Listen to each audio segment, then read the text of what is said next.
అందరూ మిస్ కాకోకుండా ఏం చేయాలి, చెప్పాలి, తప్పుడు పోకుండా చెప్పాలి.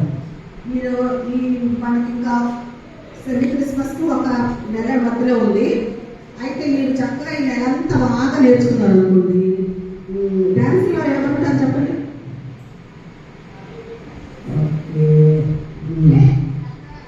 సరే, మీరందరూ డ్యాన్స్లో ఉండాలనుకున్నారు కదా, చక్కగా మరి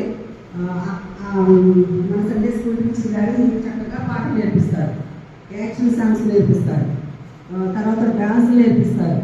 మళ్ళీ కంఠస్థ వాక్యాలు, మీరు కంఠస్థ వాక్యాలు బాగా ప్రిపేర్ అయ్యి ఆ రోజు చెప్పాలి. ఎవరు ఫస్ట్ వస్తే వాళ్ళకి చూపిస్తాం. మీ మైండ్లో పెట్టుకోండి. ఎవరు ఫస్ట్ వస్తే వాళ్ళకి గిఫ్ట్ ఇస్తాం. కాబట్టి మీరు మంచిగా వాక్యాలు పాటించాలండి. ఇప్పుడు ఈ వారం ఇచ్చిన వాక్యం మళ్ళీ నెక్స్ట్ వారం కల్లా అప్పచెప్పేసేయండి. మీరు స్కూల్ నుంచి వచ్చిన తర్వాత మీ హోంవర్క్లు ఎంత శ్రద్ధగా రాసుకుంటారు, చేసుకుంటారు. మరి దేవుని వాక్యం అంతకన్నా ముఖ్యమైనది. అర్థమైందా?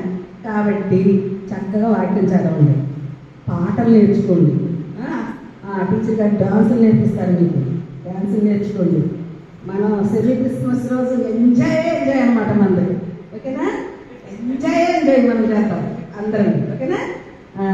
కాబట్టి చిన్నపిల్లలు దేవుడి వాక్యం ఏం చెప్తుందంటే, చిన్నపిల్లలకి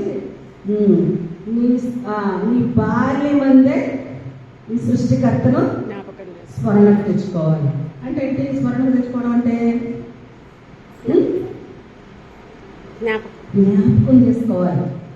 చిన్నప్పుడే దేవుని జ్ఞాపకం చేసుకొని ఇప్పుడు దేవుని సన్నిధిలో ఇట్లా సండే స్కూల్కి వచ్చి, సండే స్కూల్కి వస్తూ మీరు అన్ని వాక్యాలు చేసుకుంటారు కదా బైబిల్లో. రేపు సండే స్కూల్ అయిపోయిన తర్వాత మీరు ఇప్పుడు చెల్లారు కదా, మీరు ఇంకొంచెం పెద్ద అయిన తర్వాత ఏమవుతారు? యవనస్తులు అవును కదా. అప్పుడు కల్లా మీకు అంత బైబిల్లో వాక్యాలన్నీ వచ్చేస్తాయి. దేవుడి గురించి అన్నీ తెలుసుకుంటారు. యేసుప్రభులోకి ఎందుకు వచ్చారో తెలుసుకుంటారు. యేసుప్రభు మన కోసం ఏం చేశారో తెలుసుకుంటారు. ఆయన అంత గొప్ప దేవుడో తెలుసుకుంటారు. చిన్నప్పటి నుంచే మీరు నేర్చుకున్నట్లయితే మీరు పెద్దవాడైన తర్వాత ఇంక దేవుడి గురించి పెట్టేసి అస్సలే ఇంకా మీ జీవితాలన్నీ దేవుడితోనే గడుపుతారు. అప్పుడు మీరు పెద్ద అయిన తర్వాత కాలేజీకి వెళ్తారు కదా, కాలేజీ చదువు అయిపోయిన తర్వాత పెట్టేసుకుంటారు. సరే, అంత నాకు అయితే మీ కాలేజీకి వెళ్ళినప్పుడు మంచిగా అనమాట. లోపల చూడడం, స్నేహితులు చూడడం, ఎప్పుడు మీరు దేవుడు కలుసుకుంటూ దేవుడి సన్నిధిలో ప్రార్థన చేసుకుంటూ మంచివాడిగా ఉన్నారనమాట. మీ క్లాసులో ఉన్న వాళ్ళందరూ మిమ్మల్ని చూసేమనుకుంటారంటే, అబ్బాయి మీరు క్రిస్టియన్స్ కాబోతు చిన్నప్పటి నుంచే దేవుడి వాటిని నేర్చుకున్నారు, క్రిస్టియన్స్ కావాలంటే ఇంత మంచిగా ఉన్నారు. అప్పుడు మీకు ఏంటంటే దేవుడు మీకు తోడున్నాడు కాబట్టి మీ చదువులన్నింటిలో తోడుంది మిమ్మల్ని గొప్ప చేస్తాడు. అంటే మీ పక్కన వాడకన్నా మీకు ఎక్కువ మార్కులు వచ్చేస్తాయి. అర్థం ఉందా? మీ పక్కన ఉన్న వాడకన్నా మీకు ఎక్కువ మార్కులు వచ్చేస్తాయి. ఇప్పుడు కూడా అంతే. మీరు చిన్నపిల్లలు ఉన్నారు కదా, మీ క్లాస్లో ఎలా ఉన్నారు కదా, వాళ్ళకన్నా మీకు ఎక్కువ మార్కులు వస్తాయి. ఎందుకంటే దేవుడి వాక్యం మీరు నేర్చుకున్నారు కదా, అది జ్ఞానం. దేవుడి వాక్యం ఏం చెప్తుందంటే జ్ఞానం. దేవుడి వాక్యాన్ని నేర్చుకుంటే మనకు జ్ఞానం వచ్చేసింది కదా. ఇంకా నేను చెప్పాలని చాలా ఉండేలే కానీ ఇప్పుడు టైం లేదు.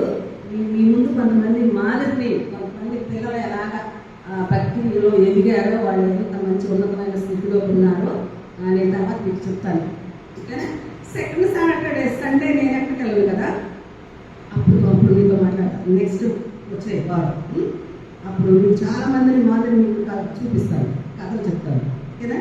అయితే ఇప్పుడు ఈ వారం మీరు చక్క పాటలు పాడుకొని కంఠస్థలకి అప్పు చెప్పండి. దేవుడు చిన్నపిల్లలు అంటే చాలా ఇష్టం అంట. చిన్నపిల్లలు అంటే దేవుడు కదా, చిన్నపిల్లలు అంటే దేవుడికి చాలా ఇష్టం అంట. అందుకని మీరు అందరూ దేవుడికి కావాలి కదా. దేవుడు మనల్ని ఇష్టపడితే అన్నీ మనకి ఇచ్చేస్తారు కదా. ఇప్పుడు మన అమ్మ నాన్న ఉన్నారు, వాళ్ళకి మనం అంటే బాగా ఇష్టం, బాగా వాళ్ళ మాట చెప్పిన మాట అలా వింటాం అనుకో, వాళ్ళు ఏం చేస్తారు? మీరు అడిగినవి చెప్తారు. అమ్మాయి చాలా మంచిది, నేను చెప్పిన పనులు అన్నీ చేస్తుంది అని ఏదడితే అది ఇచ్చేస్తారు కదా. ఏసీ కూడా అంతే. ఏసీ మాట విన్నారనుకో అన్నీ ఇచ్చేస్తారు. మీకు ఏం కావాలంటే ఏసేయమంటారా? వాక్యం నేర్చుకుంటారా? మరి మంచిగా మీరు సండే స్కూల్లో మంచిగా మార్కులు నేర్చుకుంటారా? ఫస్ట్ వస్తారా? గిఫ్ట్లు అందుకుంటారా? పాటలు పాడే టైంలో పాటలు పాడి పాటల్లో కూడా ఫస్ట్ రావాలి, వాక్యం చెప్పేదానిలో కూడా ఫస్ట్ రావాలి, అన్నింటిలో నేను ఫస్ట్ ఉండాలని కోరుకోవాలి. నేను అనుకుంటానులే నాకేం రాదు, నేను రాను సండే స్కూల్కి, నాకేమీ రాదు అట్లా అనుకోకూడదు.